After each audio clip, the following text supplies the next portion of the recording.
सब खुशियाँ पाते हैं।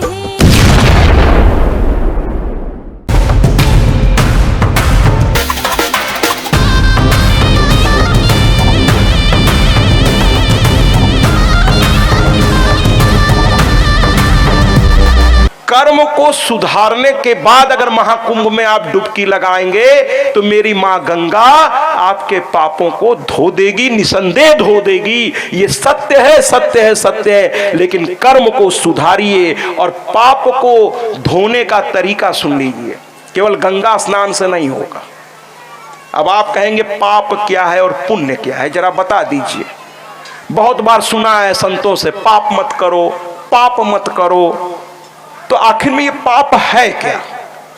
बिल्कुल पूछिए कि किताबों में पढ़ा है, संतों से सुना है, पाप मत करो, पुण्य करो। तो आखिर ये पाप और पुण्य है क्या? कैसे पहचाने कि हमसे पाप हो रहा?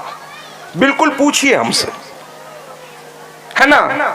और मैं आपको बताता हूं पाप कैसे पहचानना चाहिए कि आपसे पाप हो रहा है। आप आज के बाद, ऐसे आप विद्वान हैं महाराज, हो सकता है पहले से आप पहचानते हैं, लेकिन इस लाइन को सुनने के बाद आपको पाप पहचानने में मुश्किल नहीं होगी।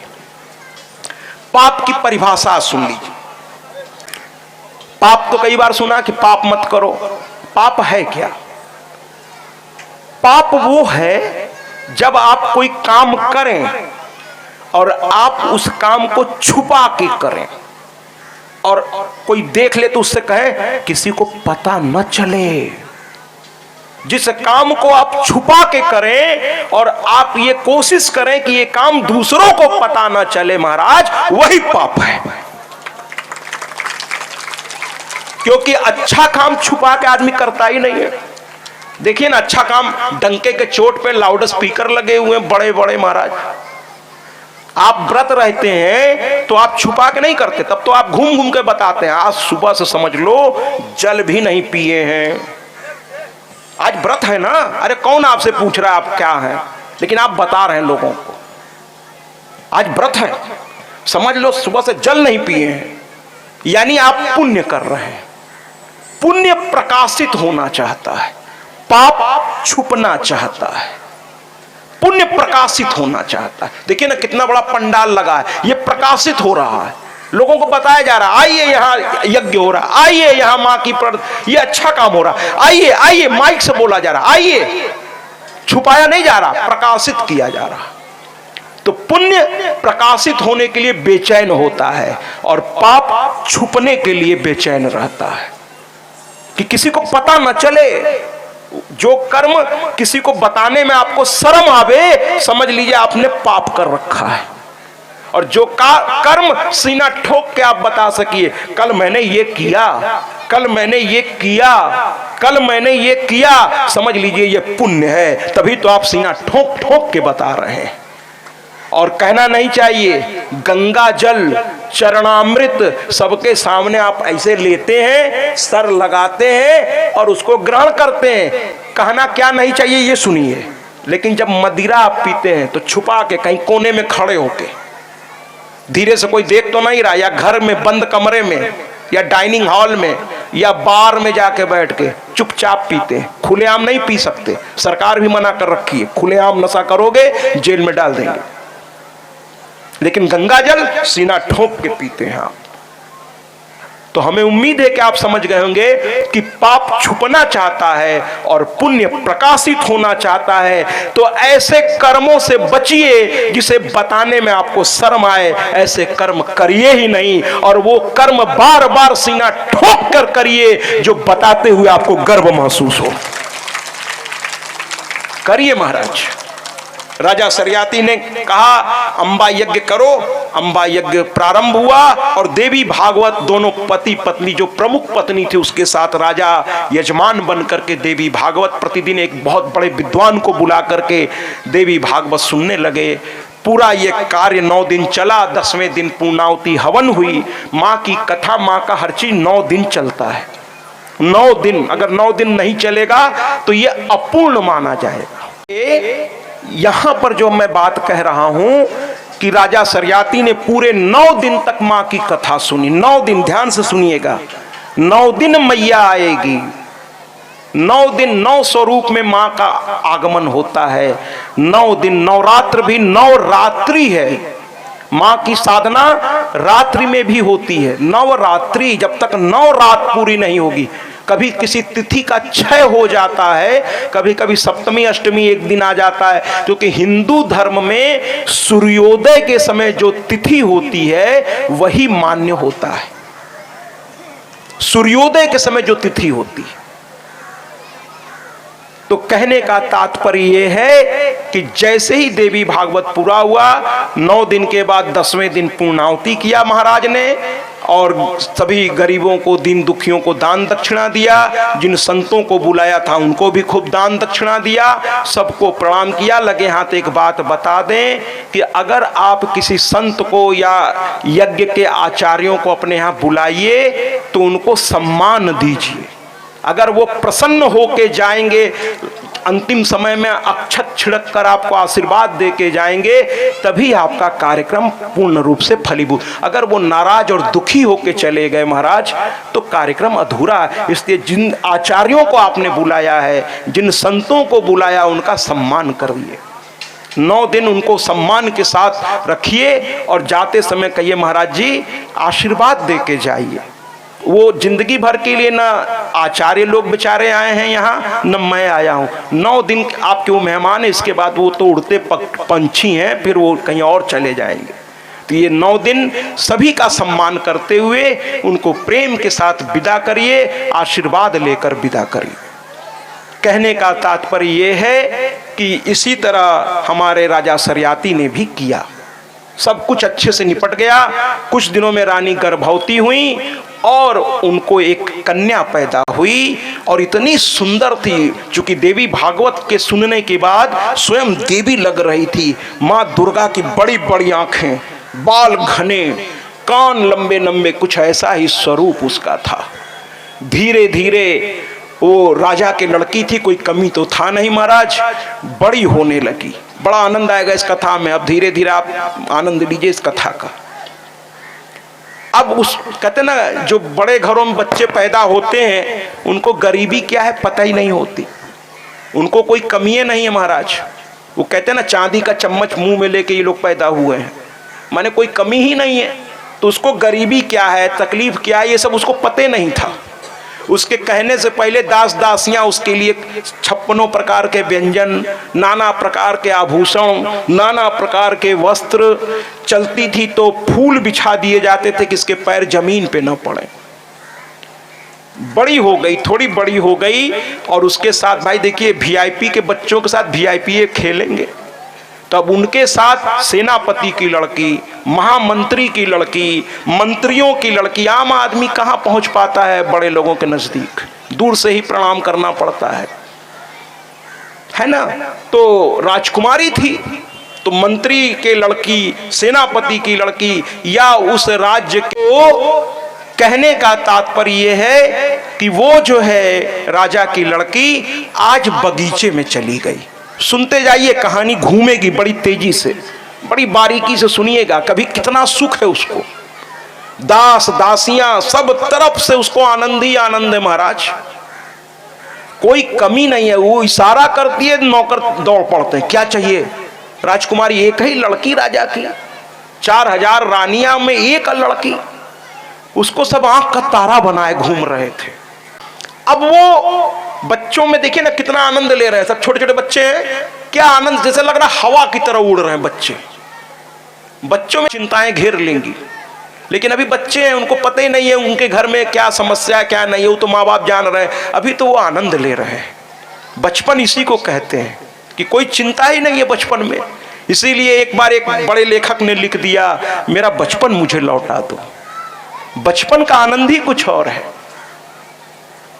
यहां पर राजा की लड़की छोटी सी है और सब लड़कियां एक साथ, किसी को कोई कमी है नहीं, सब महंगे महंगे वस्त्र, महंगे महंगे आभूषण, खान पान सब शानदार, नौकर चाकर चारों तरफ लगे हैं, और ये लड़की हवा में ऐसे ऐसे हाथ करती हुई तितलियों की तरह बगीचे में दौड़ रही है।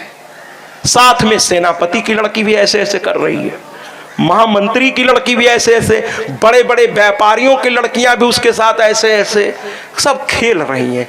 और हवा में जैसे बच्चे ऐसे ऐसे हाथ करते हैं, और ये शायद गीत गुनगुनाते हुए ये बच्चे आज राजा के राज बगीचे में, कोई आम बगीचे में नहीं, राजमहल के राज बगीचे में ये बच्चे खेल रहे हैं और आपस में एक दूसरे से क्या कह रहे हैं, सुनते हैं इस गीत के माध्यम। मेरे संग संग चल, मेरे दिल में हुई हलचल। ए हवा मेरे संग संग चल, मेरे दिल में हुई हलचल। कहे दरिया पानी कलकल, तुझे आस मिलन के पल पल। मेरे संग संग चल, मेरे दिल में हुई हलचल। कहे दरिया पानी कलकल, तुझे आस मिलन की पल पल। हवा मेरे संग संग चल, मेरे दिल में हुई हलचल। हवा मेरे संग संग चल, मेरे दिल में हुई हलचल।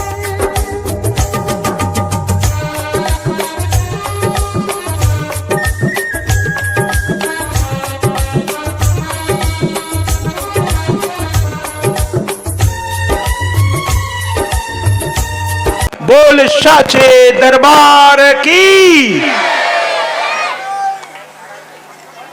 इस तरह से नाचते गाते इसका जीवन बीत रहा था महाराज। एक दिन महाराज ने कहा कि आज उपवन विहार के लिए हम लोग कल उपवन विहार के लिए जाएंगे। अब आप शायद कुछ लोग ना समझ पा रहे हो, असल में हम लोगों की समस्या क्या है, हम लोग अनजाने में अंग्रेजी शब्दों को ज़्यादा समझने लगे। हिंदी शब्द जो है नहीं है ना, शुद्ध हिंदी बहुत कम लोगों को लगता है मैं हिंदी बोलता हूँ, शुद्ध हिंदी बहुत कम लोग आप लोग बोलते हैं। हिंदी में अंग्रेजी भी मिला लेते हैं, उर्दू भी मिला लेते हैं, और आपको लगता है आप शुद्ध हिंदी बोलते हैं, है ना। क्रिकेट, आप लोग अक्सर बच्चे कहते हैं चलो क्रिकेट अंग्रेजी शब्द है, क्रिकेट अंग्रेजी शब्द है। अगर वाकई हिंदी में बोलना है क्रिकेट खेलने चलो, तो आपको बड़ा मेहनत करनी पड़ेगी महाराज। क्रिकेट की हिंदी सुन लीजिए, मैं हिंदी का लेक्चरर रहा हूं इंटर में, हिंदी और संस्कृत। क्रिकेट की शुद्ध हिंदी सुनिए, लंब डंड गोल पिंड फेंक मार धर पकड़ प्रतियोगिता। आप कहेंगे महाराज इतना लंबा बोलेंगे तो अगला तो भग जाएगा। यह है क्रिकेट की शुद्ध हिंदी। लंब डंड यानी 3 विकेट, लंब डंड गोल पिंड यानी बॉल, लंब डंड गोल पिंड फेंक मार धर पकड़ प्रतियोगिता। यह है क्रिकेट की शुद्ध हिंदी। फुटबॉल को जानते हैं क्या कहते हैं? पद कुंदक। यहां तक कि अगर आप शुद्ध हिंदी में ये किसी मित्र से कहें कि चलो स्टेशन चल के चाय पी के, स्टेशन उसमें आपका अंग्रेजी है, चाय उर्दू शब्द है। आपको आप बड़े विद्वान लोग हैं, हो सकता है कुछ लोगों को पता भी हो। शुद्ध हिंदी में अगर कहना हो अपने मित्र से स्टेशन चलिए चाय पी के आते हैं, है ना, अच्छी चाय रात के 12 बजे मन कर गई तो सब दुकान बंद है, तो चलो स्टेशन बगल में है, चले चलते हैं, वहीं चाय मिल जाएगी, वहां तो रात में भी मिल जाएगी। तो अगर इसको शुद्ध हिंदी में कहना है तो जानते हैं क्या कहना पड़ेगा आपको? कहना पड़ेगा, मित्र आओ चलें लौपथ गामनी भक भकैया विश्राम स्थल। स्टेशन का पूरा हिंदी ये है। उपवन विहार उन्होंने कहा, मैं इसको थोड़ा आपकी बोलचाल की भाषा में समझा दूं तो आप तुरंत समझ जाएंगे। अच्छा ये बात है। कुछ लोग तो समझ गए होंगे, लेकिन जो नहीं समझ पा रहे हैं उपवन विहार का मतलब, तो मैं अब एक अंग्रेजी शब्द बोलूंगा, आप लोग कहेंगे अच्छा ये बात थी। उन्होंने, राजा ने कहा उपवन विहार। उपवन विहार का मतलब है पिकनिक। पिकनिक पे चलना है कल। बहुत लोग अब समझ गए होंगे, पिकनिक पे चलना है कल। सारे नौकर चाकर सबको आदेश दे दिया गया कि तैयारी करो भाई, वीआईपी मूवमेंट है, तैयारी होती है। अब सब नौकर चाकर लग गए, महाराज परिवार के साथ सेनापति मंत्री सब जाएंगे और वीआईपी लोग जाएंगे। तो कुल मिलाकर सारी तैयारी, रथ घोड़े सब एकदम चमचमा दिए गए हैं। और कुछ लोग पहले से वहाँ पहुँच के 56 प्रकार के व्यंजन बनाने लगे कि महाराज आए तो समय से नाश्ता, समय से भोजन, सब कुछ महाराज को प्राप्त हो जाए। और पूरा परिवार, यहाँ तक कि सेनापति का परिवार, महामंत्री का परिवार, बड़े बड़े व्यापारियों का परिवार वहाँ उपवन विहार करने चल पड़े। वहाँ पहुंचकर राजा अपनी रानियों के साथ, बड़ा सा एक सरोवर था, उसमें 4000 रानियों के साथ राजा आनंद में डूब गए। बड़े लोगों को सारा कुछ सिस्टमैटिक होता है, उनके नौकर चाकर लगे रहते, उनको इतनी चिंता नहीं रहती महाराज। तो सेनापति ने सेना लगा दी कि कोई इधर आने न पावे। और वहीं पर एक, अब ध्यान से सुनिएगा, अब घटना बदलने वाली है। वहीं पर एक ऋषि, चब्यन ऋषि तपस्या कर रहे थे। इसलिए संतों को कभी दुखी मत करिए महाराज, ये कथा आपको बहुत कुछ बताएगी। कन्या का धर्म क्या है, पिता का धर्म क्या है, और संत का सम्मान क्या है, ये एक कथा आपको बहुत कुछ सिखाएगी। ठीक है महाराज। तो कुल मिलाकर के सैनिकों को लगा दिया गया कि देखो उधर कोई न जाने पावे। उधर एक संत जो है ध्यान कर रहे हैं, समाधि में लीन है, और इतने दिनों से वो समाधि में एक ही अवस्था में बैठे हैं महाराज। संतों को भगवान ऊर्जा देते हैं कि एक ही आसन पे एक जैसा वो 4 घंटा, 6 घंटा, 10 घंटा, 10-10 महीने, 10-10 साल बैठ सकते हैं। हम और आप कथा में बैठे, हर 10 मिनट में देखिए आप थोड़ा इधर उधर अपने को चेंज करते होंगे। कुछ लोग उठ के जाते हैं, फिर बाथरूम उतम कर फिर आते हैं।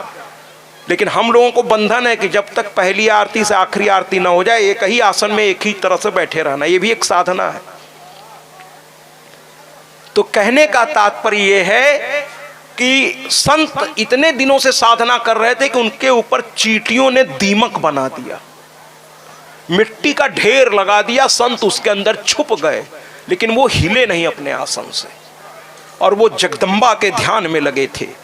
और बीज मंत्र महामंत्र है ये, किसी गुरु से इसकी विधिवत दीक्षा लेकर अगर आप इसको करेंगे तो ये बहुत प्रभावकारी मंत्र है। ऐसे मंत्रों का उच्चारण खुलेआम नहीं करना चाहिए, लेकिन व्यासपीठ में हम लोग को थोड़ी छूट है, समाज को बताने के लिए हम लोग उच्चारण करते हैं। तभी तो आप जान पाएंगे किस मंत्र की मैं बात कर रहा हूं।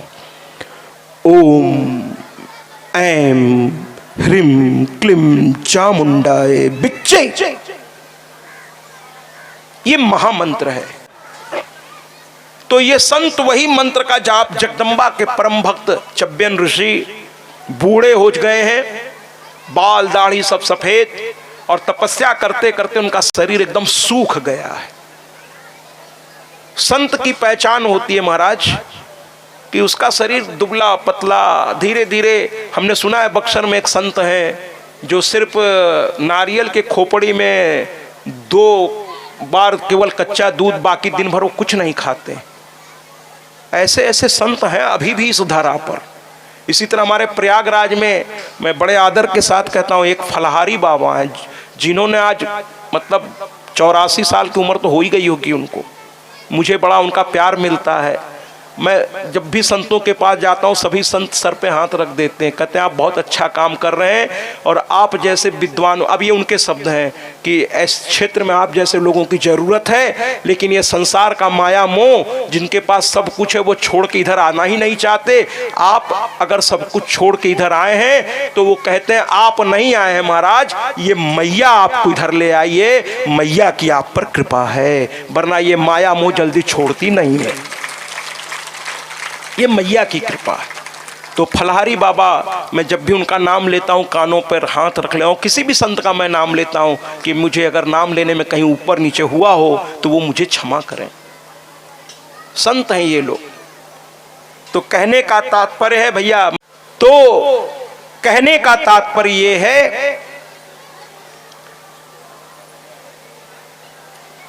कि जो संत थे उनके ऊपर पूरी मिट्टी चढ़ गई थी, लेकिन उनको इसका होश नहीं था। देखिए, मैंने हमेशा आपसे कहता ना कि माँ के दीवाने ऐसे बन जाइए कि अगल बगल का होश भूल जाइए। संत भूल गए सब कुछ, यहाँ तक कि चींटी उनके पूरे शरीर पे रेंग कर मिट्टी मिट्टी मिट्टी खड़ा कर दी, लेकिन उनको इसकी परवाह नहीं थी।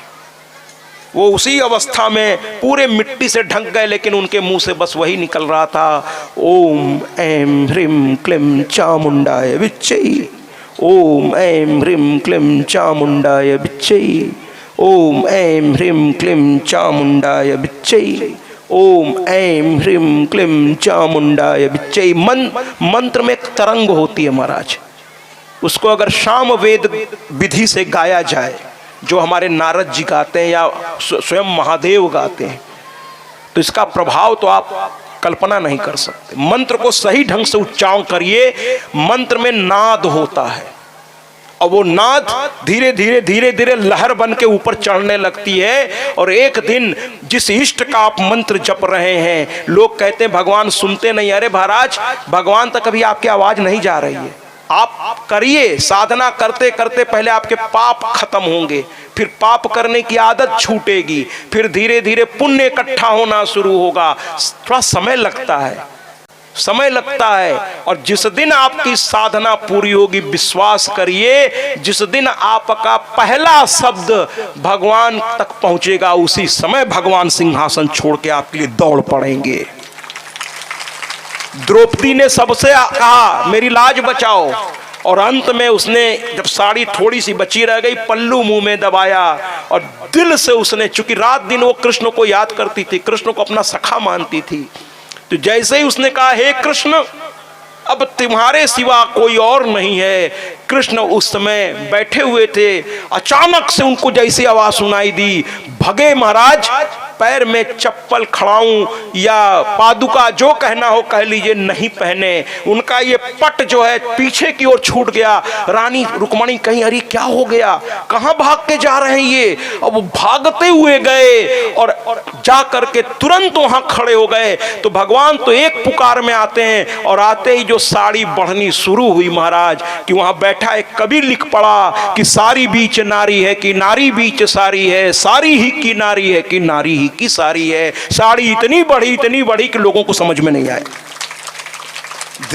दिल से पुकारिए, पुकारते जाइए, सही रास्ते पे रहिए, आएगा आपका भगवान आएगा। आप जिसको भी मानते हैं आएगा। अगर हनुमान के भक्त हैं तो ब्रह्मचर्य व्रत का पालन करिए, है ना। आप जिसको मानते हैं, मैं कभी नहीं कहूंगा कि आप नहीं सब छोड़ के मेरी मैया, अगर आपको मेरी मैया अच्छी लगती है और आप इनको इष्ट मानते हैं, तब तो फिर बात ही क्या है महाराज। रात दिन बस एक बार पुकारिए, तो इसे पुकारिए इसे कि हे मेरी मैया, आएगी आएगी। कुल मिलाकर के